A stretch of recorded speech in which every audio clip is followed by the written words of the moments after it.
mwali wetu kachezwa. Mwali wetu yuko fuli mipango. Masomo kama mnavyotuona tumejaa tele. Mwali kapata habari za Kigoma na habari za Tanga. Sikilizia mchezo wake. Yaani mwali ni mseto, tumempa mseto.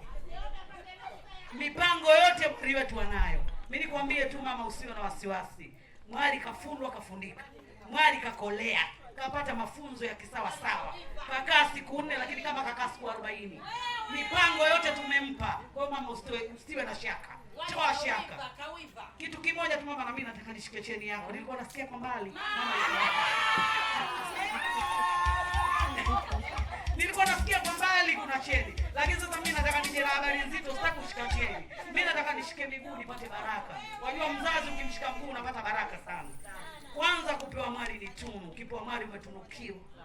Usimkatae mwali unapopewa mwali. Mimi nawaambia watoto wangu, wadogo zangu, ndugu zangu, usikatae mwali. Ukipewa mwali ni tunu. Kupewa mwali ni raha. Umepewa ndugu yako, umeongezewa familia, umeongezewa ukoo. Kwanza wali ni watu wa maana. Wali wanafaa, wali wanatufaa. Tukiwa na misiba tuko nao pembeni wanadadao. Wali wanatuosha, wali wanatuzika. Sisi wali kwetu ni muhimu kuliko hata ndugu. Kwa hiyo kupewa mwali ni tunu, msikatae wali. Ndio maana leo mama Tani Kitamba kasema sana, kaongea mno, yote ile ni furaha. Kupewa mwali sio kitu cha mchezo.